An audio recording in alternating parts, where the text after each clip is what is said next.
اللہ کے نبی نے ایک دعا مانگی ہے اور وہ دعا اللہ کے کلام میں ہے۔ رب السجن احب الی، جیل جانا مجھے زیادہ پسند ہے، مما یدعوننی الی، اس گناہ کی گندگی سے۔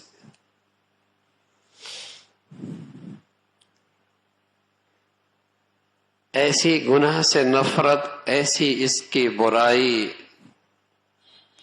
اور اس کے پیچھے تباہی اور بربادی کا یقین، اس گناہ کے پیچھے اللہ کا غضب، اس گناہ کے پیچھے ہلاکت اور بربادی کا یقین، یہ روشن دل رکھنے والا ایک نبی ہی کہہ سکتا ہے۔ روشن ضمیر، صاف دل، اسی کی بصیرت گناہ کی یہ ذلت دیکھ رہی ہے کہ گناہ کے پیچھے کیا ذلت اور رسوائی ہے۔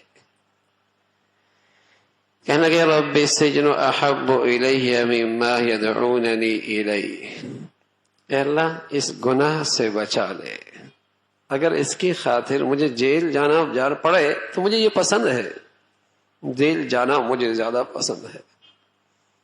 تاریک کوٹری، اور یہ بھی کوئی نہیں پتا کب تک یہ قید و بند کی صحبتیں برداشت کرنی پڑیں گی۔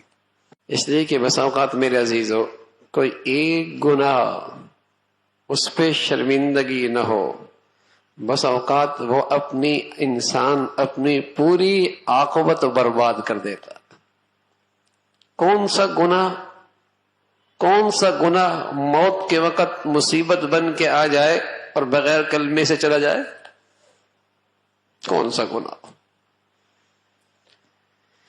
کس گناہ کے پیچھے کوئی ایسی مصیبت چھپی ہو کہ ساری زندگی کی نیکیاں صفر ہو جائیں؟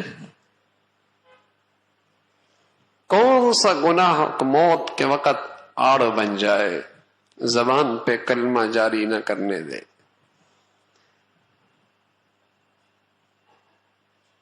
زبان پر اس گناہ کا اثر ظاہر ہو جائے، کون سا گناہ؟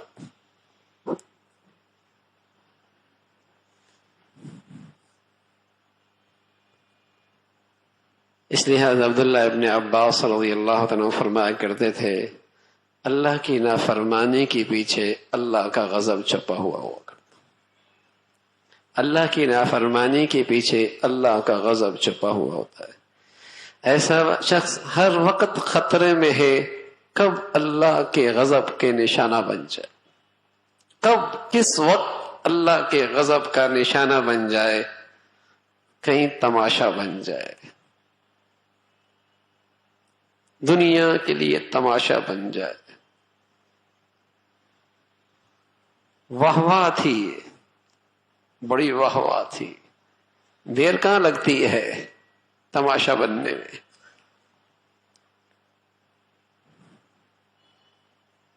اوپر سے نیچے آنے میں اللہ کے لیے کوئی لمبے چوڑے فوج کی ضرورت کوئی نہیں، بس اس کا تو طے کرنا ہے۔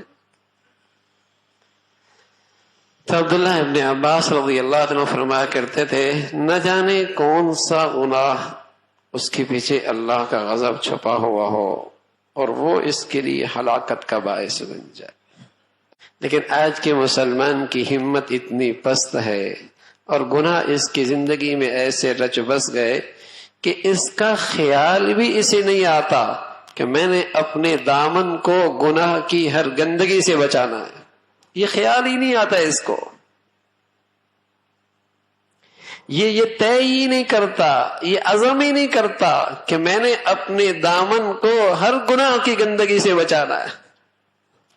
اس نے تقسیم کر رکھے ہیں، اپنی زندگی تقسیم کر رکھی ہے، کچھ اللہ کے لیے، کچھ شیطان کے لیے، کچھ اللہ کے لیے، کچھ دنیا والوں کے لیے، کچھ مسجد کی زندگی، کوئی سوسائٹی کی زندگی۔ اس نے اپنی زندگی اپنے خیال سے تقسیم کر رکھی ہے اور اسی پر مطمئن ہے۔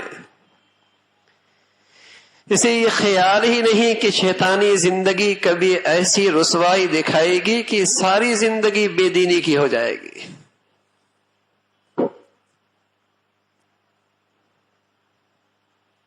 سارے نتیجہ صفر ہو جائے گا، اس لیے کہ ہر گناہ کے پیچھے اللہ کا غضب چھپا ہے۔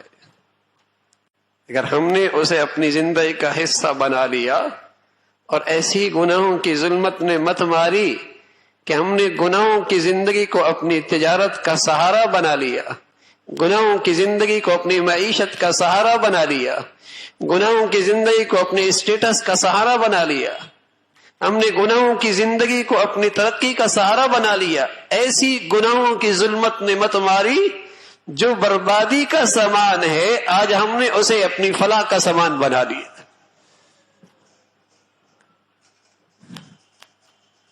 جس میں ہلاکت ہے اسی کو ہم نے اپنی نجات کا ذریعہ بنا دیا، جس میں پستی اور ذلت ہے اسی کو ہم نے اپنی کامیابی کی شاہراہ سمجھ دیا۔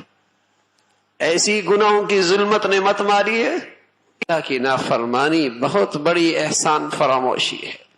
کب تک گناہوں کی آگ میں جلتے رہیں گے میرے عزیزو؟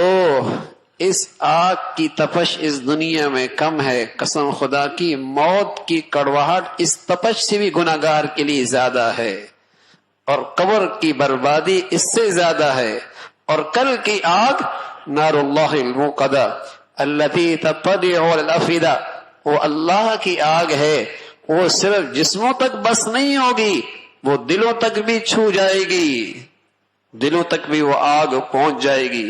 دنیا کی آگیں مٹی ڈالنے سے، پانی ڈالنے سے بجھ جایا کرتی ہے، وہ اللہ کی سلگائی آگ ہے، وہ نہیں بجھے گی۔ دنیا کی آگ بھی گناہوں کی شکل میں آدمی اس میں جل رہا ہے، اور موت کی کڑواہٹ اس گناہ کی نحوست سے اس سے بھی زیادہ تکلیف دہ ہوگی۔